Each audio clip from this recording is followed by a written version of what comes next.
नमस्कार, आपके अपने YouTube channel GR classes bye Balraj sir में एक बार फिर से आपका स्वागत है। आशा और उम्मीद है आपकी तैयारी बहुत अच्छे से चल रही होगी और उसी तैयारी के लिए आपकी तैयारी को और दुरुस्त करने के लिए हम लगातार कंटिन्यूसली आपके लिए जो है अब वर्ल्ड जियोग्राफी की जो सीरीज चला रखी है उसकी जो है वीडियो लेके आ रहे हैं। और आज का हमारा टॉपिक रहने वाला है पृथ्वी की गतियाँ।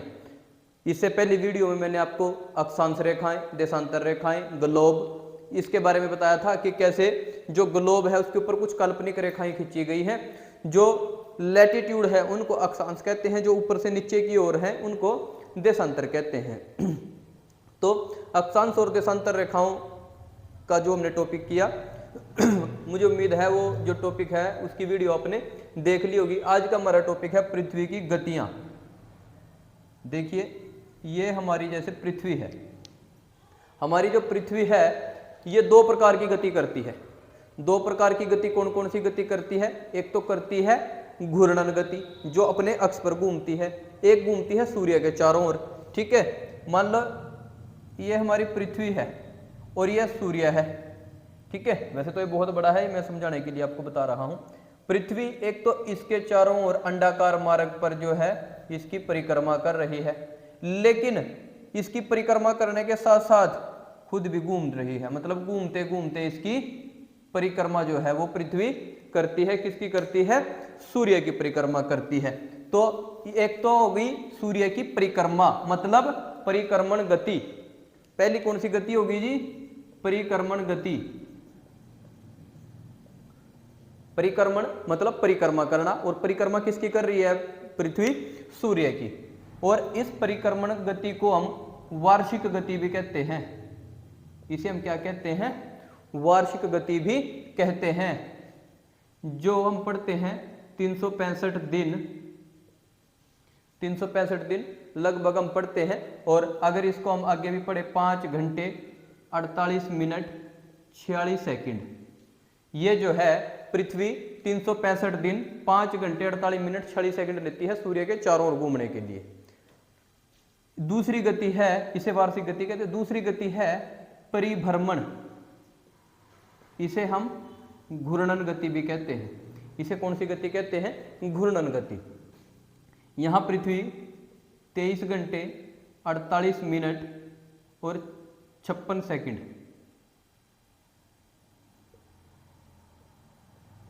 23 घंटे 48 मिनट 56 सेकंड जो है यहां जो है पृथ्वी अपने अक्ष पर मतलब राउंड में घूम रही है।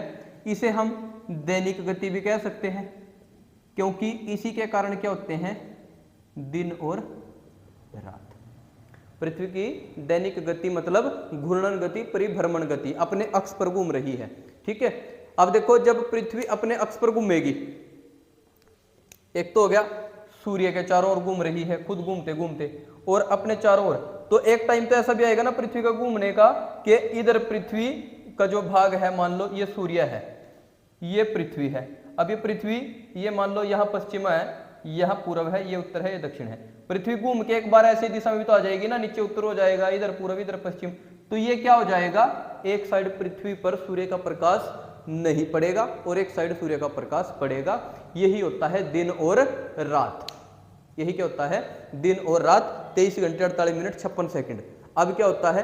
12 घंटे को इसमें मतलब जो है हम ऐसे करके जब घूमती है 12 घंटे को हम रात में काउंट कर देते हैं जब अंधेरा होता है, और 12 घंटे को हम जो है दिन में काउंट कर देते हैं। अब पूरी पृथ्वी पर बहुत सारे देश हैं और इन्हीं देशों में अलग अलग समय होता है। अलग अलग समय पर अलग अलग जो मौसम है, अलग अलग जो हम कह सकते हैं दिन और रात का जो अलग अलग होने का समय होता है। अब जैसे कुछ देश हमसे 12 घंटे आगे हैं, कुछ देश हमसे 5 घंटे पीछे हैं। जैसे मैंने कल भी आपको बताया था टाइम निकलता कैसे है। जैसे हम अक्षांश और देशांतर रेखाएं पढ़ी, दो देशांतरों के बीच 4 मिनट का फर्क होता है। मतलब दो देशांतरों की जो डिग्री होती है, 1 डिग्री के बीच 4 मिनट का समय होता है। भारत कितने पे है? 82.5 डिग्री पे। समय कहाँ से लिया गया है? इंग्लैंड से। 82.5 × 4 करेंगे तो क्या आएगा? 330 मिनट्स आ जाएंगे, यानी कि 5 घंटे 30 मिनट हम इंग्लैंड के ग्रीनविच मीन टाइम से आगे हैं, क्योंकि पूर्व की ओर है, उत्तरी गोलार्ध में है, तो पूर्व की ओर ये प्लस होते हैं, पश्चिम की ओर ये माइनस होते हैं। तो दिन और रात ऐसे होते हैं घूर्णन गति में। इसमें सालाना हम कह सकते हैं परिक्रमण में। और इसमें जो है याद रखना है सबसे इंपॉर्टेंट ऋतु परिवर्तन। ऋतु परिवर्तन कहाँ होता है? परिक्रमण गति में। गर्मी, सर्दी, मानसून। अब ये वार्षिक गति हो रही है पृथ्वी की। अब सूर्य के चारों तरफ घूमते, यहां से घूमती यहाँ आएगी, यहाँ आएगी, तो पास दूर जाने के क्रम में कौन सी हो जाएगी? वार्षिक गति में ऋतु परिवर्तन हो जाएगा परिक्रमण गति में। ये आपने याद रखना है। परिभ्रमण और परिक्रमण, यहाँ दिन रात होते हैं, यहाँ ऋतु परिवर्तन होता है। ठीक है। फिर आती है बात पृथ्वी की सूर्य से दूरी। पृथ्वी की सूर्य से दूरी। अब पृथ्वी की सूर्य से दूरी 3 प्रकार से पूछता है। अधिकतम, न्यूनतम और एवरेज, औसत। ज्यादातर ये वाली दूरी जो है वो पूछी जाती है। अब ये 15.21 करोड़ किलोमीटर हम पढ़ते हैं। ये कई जगह 14.78 लिखा हुआ मिल जाएगा, कई जगह 7.0 लिखा हुआ मिल जाएगा। और इनके बीच की दूरी जो है 14.97, ये एवरेज हो जाएगी करोड़ किलोमीटर में। ठीक है। अधिकतम 15.21, न्यूनतम 14.70 और एवरेज 14.97। ठीक है जी, 14.97 ये जो है ये दूरी है। अब पूछता है अधिकतम दूरी को कहते क्या है? अधिकतम दूरी को कहते हैं अपसोर। क्या कहते हैं? अपसोर। और न्यूनतम दूरी को क्या कहते हैं? उपसोर। अब देखिए इसको याद रखने का क्या तरीका है। ये अधिकतम दूरी कब होती है? 4 जुलाई और ये 3 जनवरी। अब इसको याद रखने का कैसे तरीका है? जैसे हमें याद रहता है, मैं कोशिश करता हूं, आप भी वैसे याद रखो इसको। देखिए अप मतलब ज्यादा, ऊपर। अप मतलब कहते हैं ना, एक बंदा डाउन है एक अप है, मतलब एक ज्यादा है एक कम है। तो ज्यादा दूरी अप, अधिकतम दूरी अप। और यहां पर भी 4 है, यहाँ अल्फाबेट भी 4 है, JULY है ना। और उप तो होता ही छोटा है, जैसे प्रधानमंत्री, उप प्रधानमंत्री, मुख्यमंत्री, उप मुख्यमंत्री। तो छोटी दूरी क्या होगी? उपसोर। और यहाँ देखो 3 जनवरी, JAN से हम जनवरी को जो है वो डिनोट करते हैं। तो 3 और 4 वैसे भी बड़ा है, तो 4 अप है, 3 छोटा है। ऐसे भी याद रख सकते हो, ये सिर्फ तरीका है याद रखने का। अगर आप सीधा याद रख सकते हो तो वेल एंड गुड है। तो भाई ये जो है ये हमारी दूरी हो गई सूर्य से अपसोर उपसोर। ठीक है।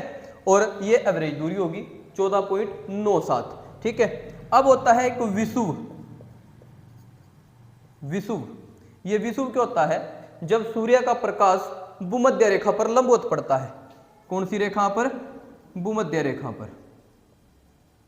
जब सूर्य का प्रकाश भूमध्य रेखा पर लंबवत पड़ता है तो दिन और रात का मान जो है वो बराबर हो जाता है। ठीक है। और 21 मार्च और 23 सितंबर, ये जो है 2 होते हैं, 21 मार्च और 23 सितंबर। अब 21 मार्च वाले को नाम जो है वो दिया गया है बसंत विषुव का, बसंत विषुव। और इसको नाम दिया गया है शरद विषुव का। इसको नाम क्या दिया गया है? शरद विषुव का। तो ये याद रखना है। ठीक है जी। ये कुछ जो है पृथ्वी की गतियां हैं, जैसे परिक्रमण गति है, परिभ्रमण गति है।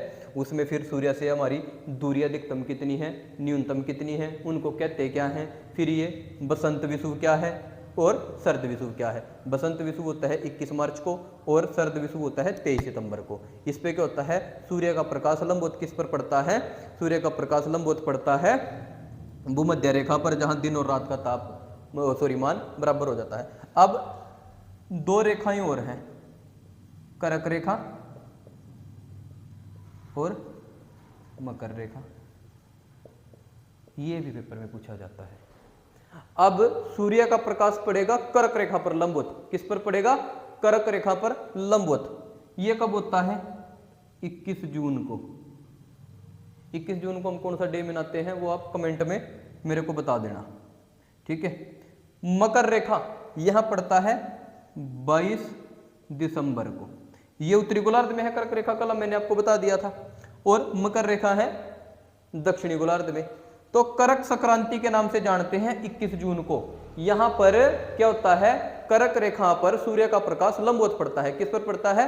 कर्क रेखा पर सूर्य का प्रकाश लंबवत पड़ता है और उस लंबवत पड़ने के कारण यहां पृथ्वी पर उत्तरी गोलार्ध में सबसे बड़ा दिन हो जाता है, रात छोटी हो जाती है। कब होता है?